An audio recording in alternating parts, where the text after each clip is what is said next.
Y lo anterior pues correspondía principalmente a las generalidades del metabolismo del nitrógeno. Ahora bien, ya he estudiado el origen del nitrógeno que conforman los diferentes aminoácidos, que conforman las proteínas, el código genético, que son los precursores de los ADN y los ARN en nuestro cuerpo. Es necesario estudiar otro punto importante, y estos son los diferentes componentes de los ácidos nucleicos. Los componentes de los ácidos nucleicos son principalmente nucleótidos y nucleósidos. Vamos a ver más adelante de qué están compuestos cada uno de ellos.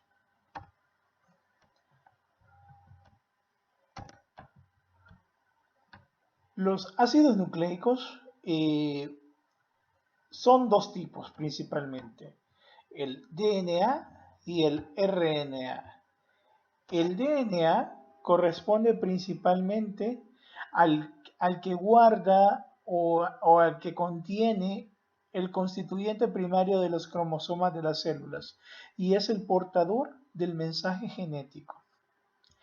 El RNA puede tener una función de mensajero o de intérprete o transcriptor del mensaje que genera el DNA para traducirlo a las diferentes proteínas en los procesos de replicación proteica y replicación genética. Las proteínas pues son las moléculas que finalmente se ejecutarán las instrucciones codificadas de los ácidos nucleicos, y es aquí donde radica el dogma central de la biología molecular, en donde se dicta de que el DNA es el principal controlador de toda la biología molecular y envía sus mensajes al RNA para que éste ejerza sus influencias a nivel de la proteína. Muy bien, entonces tenemos como componentes de los ácidos nucleicos tres principales: un componente ácido, un componente neutro y un componente básico. El componente básico corresponde a la base nitrogenada. El componente neutro corresponde a un azúcar o a una pentosa, que puede ser ribosa o desoxirribosa, de acuerdo al tipo de ácido nucleico que estemos constituyendo. La unión de una base nitrogenada con una ribosa o desoxirribosa constituye una unidad singular o una unidad simple denominada nucleósido. El tercer componente es el componente ácido y lo corresponde principalmente el ácido ortofosfórico.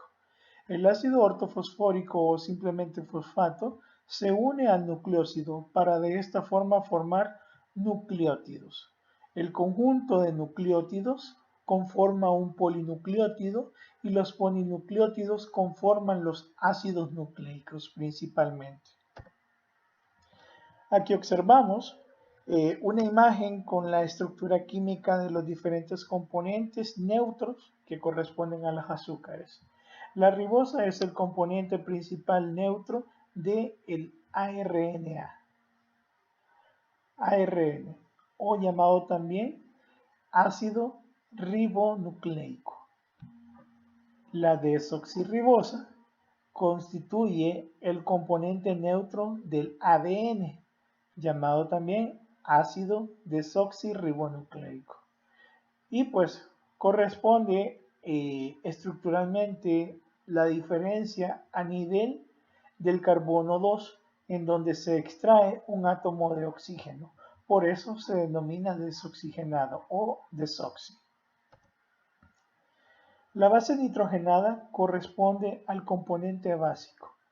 De acuerdo a esto, tenemos dos componentes principales: la pirimidina y la unión de la pirimidina con un anillo imidazol conformando la purina. Ambos tienen unos procesos metabólicos y de origen totalmente diferentes, pero eso lo vamos a ir viendo en las próximas clases. De acuerdo al tipo de base nitrogenada, así tenemos dos clasificaciones: las bases a base de purina, llamada también bases purínicas o púricas.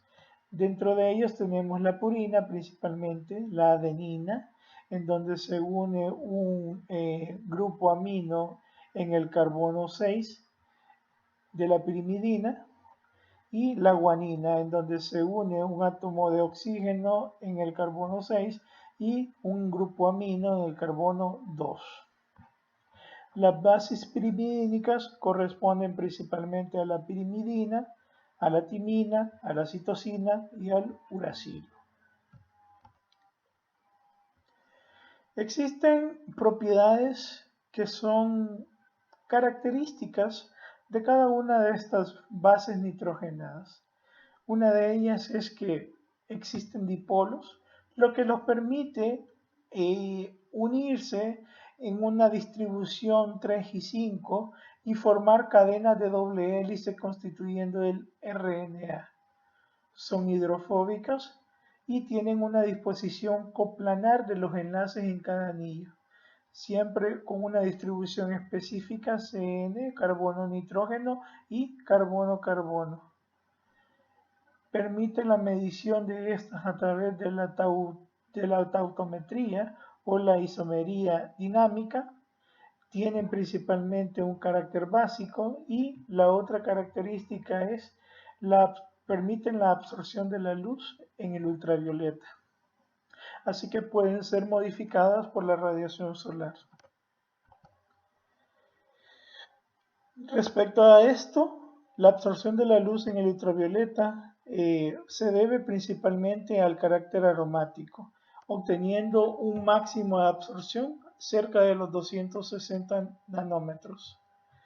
Las bases nitrogenadas tienen su absorción máxima alrededor de los 260 nanómetros. Las proteínas per se tienen su absorción máxima alrededor de los 280 nanómetros. A medida de que han ido avanzando los estudios de las bases nitrogenadas, estas han sido utilizadas en muchas ramas de la medicina, con el objetivo de obtener beneficios para el tratamiento de las enfermedades de nuestros pacientes. Las bases nitrogenadas tienen un poco interés bioquímico como sustancias libres. Sin embargo, cuando ya hablamos de las vías biosintéticas y degradativas de los ácidos nucleicos y los diferentes estudios que se están realizando, aquí radica una gran importancia de estas. El ácido úrico sabemos que es un derivado púrico que constituye el producto final de la degradación de las purinas. Actualmente pues se están sintetizando una serie de componentes a base de las purinas, tales como la cafeína y la teofilina, que son utilizadas principalmente en el tratamiento de las apneas neonatales y que previenen este cuadro en los pacientes prematuros.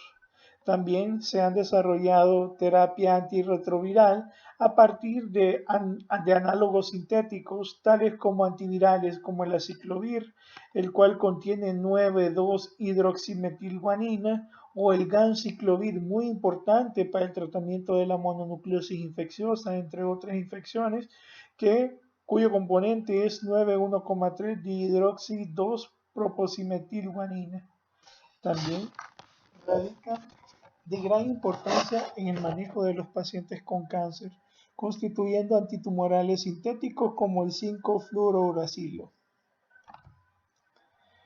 Volviendo al anterior, solamente para recapitular, un nucleótido es un complejo formado por un fosfato y un nucleósido. El nucleósido está constituido por un azúcar y una base nitrogenada. Este nucleósido puede dividirse en 4 grupos principales. Si los clasificamos en base a su azúcar, podemos tener nucleósidos ribosos o a base de desoxirribosa, llamados también desoxirribonucleósidos. En el caso de la ribosa, ribonucleósidos. O también pueden clasificarse de acuerdo a su base nitrogenada, ya sea purínica o pirimidínica. Los nucleósidos con base purínica se denominan nucleósidos purínicos y los nucleósidos con bases pirimidínicas se denominan nucleósidos pirimidínicos. Los nucleósidos están unidos por enlaces N-glucosídicos entre uno y otro. Y pues la característica la constituye el tipo de azúcar que los une, siendo la desoxirribosa una molécula capaz de permitir la agrupación de números primos, formando una doble cadena de polinucleótidos que constituyen principalmente el ácido desoxirribonucleico.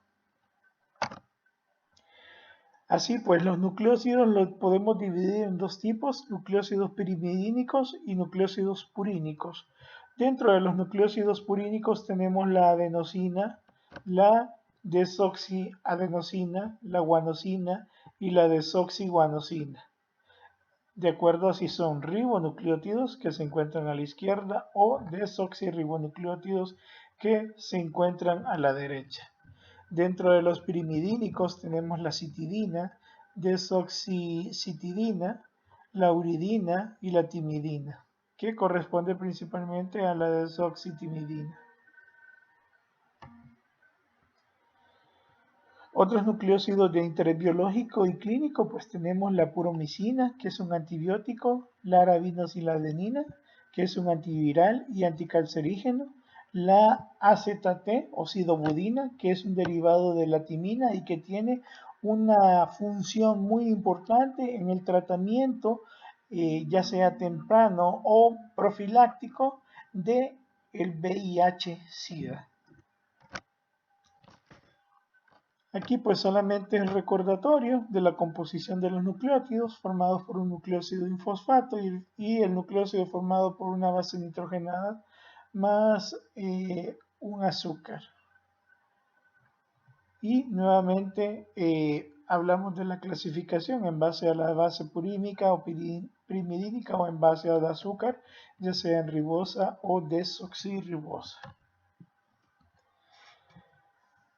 Los nucleótidos forman o son componentes principales tanto del DNA como del RNA.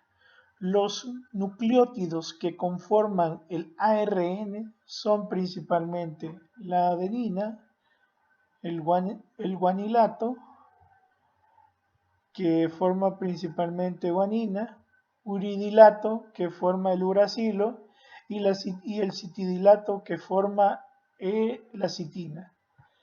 Dentro de los nucleósidos monofosfatos que componen el DNA están dentro de los purínicos la desoxiadenina, la desoxiguanina, y de los pirimidínicos tenemos la desoxitimina y la desoxicitina. Aquí observamos otros componentes derivados de los nucleótidos, como los nucleósidos monofosfato, difosfato y trifosfato, como son en el caso del AMP, ADP y la moneda de intercambio energético o ATP. Otras funciones de los nucleótidos y que son muy importantes y por eso que las vamos a mencionar en esta ocasión, no solo como componentes principales de los ácidos nucleicos, están principalmente que son compuestos ricos de energía que participan en intercambios energéticos, tales como el ATP, el cual pues cede su grupo fosfato para generar la producción de energía ante un requerimiento específico. También existen otros tipos de nucleótidos que nos sirven para la señalización bioquímica o señalización química, tal como ocurre con el AMP cíclico. El AMP cíclico generalmente está vinculado a un receptor de una proteína G. Al separarse la proteína G en sus subunidades alfa y beta gamma, estimula la producción de ácido de AMP cíclico a nivel intracelular. Y en este caso, pues tiene mucho que ver con la regulación de la presión arterial, la contracción muscular, entre otras situaciones clínicas.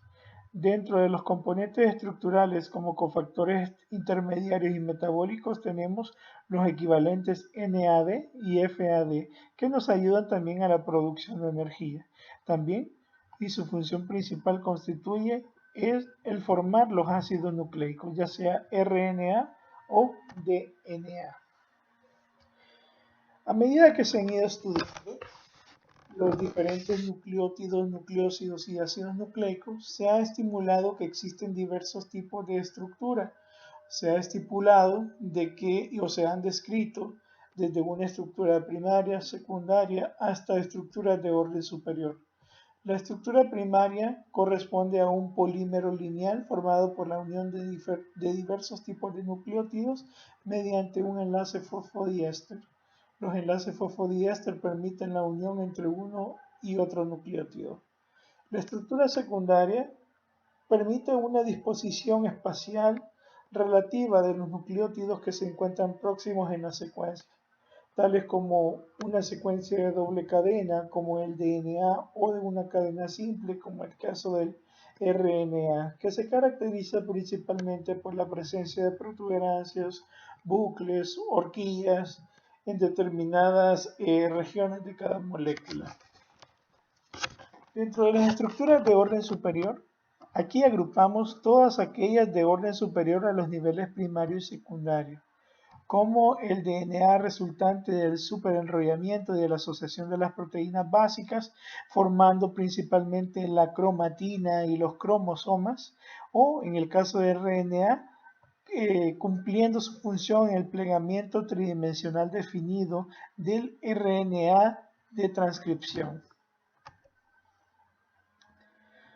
Con respecto a la estructura primaria, todos estos están unidos en una posición 5-3, 5-3, 5-3 a lo largo de sus cadenas. Los polímeros de nucleótidos están de forma covalentemente unidos en enlace fosfodiéster 3-5. La secuencia de dirección 5-3 y siempre va de una glucosa a una base, glucosa, base, glucosa, base. Y de esta forma se van uniendo en esa disposición 5-3. Cabe mencionar, en este cuadro observamos los diferentes componentes tanto del RNA como del DNA. El RNA corresponde principalmente a ribonucleótidos. El fosfato tiene la función de enlazar los monómeros a través de enlace fosfodiéster. El azúcar es principalmente una ribosa y las bases purínicas que conforman el RNA son principalmente la adenina y la guanina. Las bases pirimidínicas en ambos casos son la citosina. Sin embargo, la cuarta base cambia en el caso del RNA, ya que el componente principal es el uracilo. A nivel del DNA, el componente principal es la timina. Y aquí observamos la distribución de la configuracional de los diferentes enlaces fosfodiéster siempre en una unión 5-3, 5-3, 5-3, de extremo 5 a extremo 3. A medida que fueron desarrollando el estudio de las diferentes bases nitrogenadas, siempre se dio o se tuvo la curiosidad de cómo estaban distribuidas realmente en los diferentes órganos. Para esto, pues, al principio se pensaba de que los ácidos nucleicos eran una repetición monótona. Se pensaba de que no tenían un orden específico, no había una variabilidad suficiente para que una molécula biológica almacenara una información. Sin embargo, a partir de 1950, por primera vez Chargaff demostró las proporciones de las bases nitrogenadas en los diferentes organismos, aunque seguían algunas reglas, y estas reglas pues fueron denominadas reglas de Chargaff para el DNA de doble hélice. Debido a estas reglas de Chargaff, posteriormente Pauling, Watson, Crick lograron desarrollar la morfología de doble hélice característica del DNA. Dentro de las reglas de Chargaff para el DNA de doble hélice tenemos principalmente que la proporción de adenina es igual a la de timina, por lo tanto la adenina será igual que la timina y la relación entre ambas es igual a 1. La proporción de guanina es igual a la citosina y la relación entre la guanina y la citosina es igual a 1. La proporción de las bases púricas, adenina más guanina, es igual a la de las bases pirimidínicas, timina, citosina o adenina más guanosina. Y esto es igual a timina más citosina. La relación entre ambas es igual a una unidad. Sin embargo, la proporción entre adenina-timina y guanina-citosina es característica de cada organismo, pudiendo tomar por tanto diferentes valores según la especie estudiada.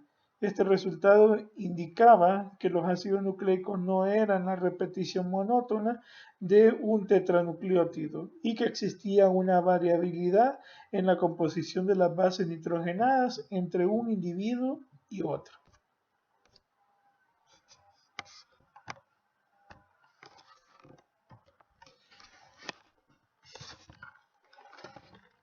En 1951 a 1953, Watson y Crick desarrollaron por medio de la cristalografía de rayos X la morfología en doble hélice característico del DNA, la cual pues se encuentra vigente hasta la fecha. Este DNA fue estudiado desde diferentes perspectivas, denominados dependiendo de la configuración estructural como DNA-A, DNA-B y DNA-Z. El modelo principal de doble hélice corresponde al DNA-B, en donde cada una de las hembras es un polinucleótido ensamblado con el otro en sentido antiparalelo. Existe un eje ribosa-fosfato, en donde el cual se sitúa hacia el exterior de la doble hélice en contacto con el solvente. Y las bases nitrogenadas se encuentran apiladas en planos perpendiculares al eje de la doble hélice hacia el interior de la estructura. Como se observa en esta imagen, en el interior de la estructura se encuentran las bases nitrogenadas. La unión ribosa-fosfato se observa hacia la parte exterior en contacto con el solvente, en una forma antiparalela. Bien. Aquí observamos el antiparalelismo de las hebras, observándose en la parte interna las diferentes relaciones entre las diferentes bases nitrogenadas. La timina con la adenina, la citosina con la guanina, guanina-citosina, guanina-citosina, timina-adenina. Y de esta forma sucesivamente, siempre unidos con enlaces fosfodiéster 5,3 entre uno y otro nucleótido. También pues se desarrolló posteriormente el concepto de polianión, de acuerdo a los residuos de las pentosas que eran residuos hidrofílicos en la superficie de la doble hélice que se encontraba perpendicular a la base. Se observaron los grupos fosfato ionizados en la superficie de la doble hélice a un pH fisiológico, a lo cual se le denominó polianión de DNA, lo cual permitía una mayor fuerza de unión por enlace de hidrógeno en la parte interna, permitía la interacción con el agua y también un aumento ante las fuerzas hidrofóbicas de apilamiento de las bases en la parte interna entre las dos hélices. Estos son otras formas o morfologías configuracionales del DNA con los cuales ha sido estudiado, tanto DNA como DNA-Z. Y las estructuras superiores pues corresponden principalmente a la cromatina y a los cromosomas, como habíamos mencionado anteriormente. Y por último, es de vital importancia mencionar las diferentes funciones del ácido ribonucleico, las cuales pues pueden ser como un mensajero, de lo cual pues el encargado es el RNA mensajero. Puede ser una función en la transcripción o en la transferencia del mensaje, o el RNA de transporte, o actuar a nivel del ribosoma. Aquí observamos las diferentes estructuras del RNA de transferencia y del RNA ribosómico. A diferencia del DNA, el RNA está formado por una sola cadena simple, no tiene esa morfología de doble hélice bien estructurada como el DNA. Y pues a medida se ha ido estudiando y avanzando en el conocimiento de las diferentes bases nitrogenadas, de los diferentes ácidos nucleicos, nucleósidos y nucleótidos, se ha logrado encontrar tecnología capaz de visualizar la morfología del DNA de una bacteria, tal como observamos en esta imagen. Y eso es todo lo respectivo a esta clase.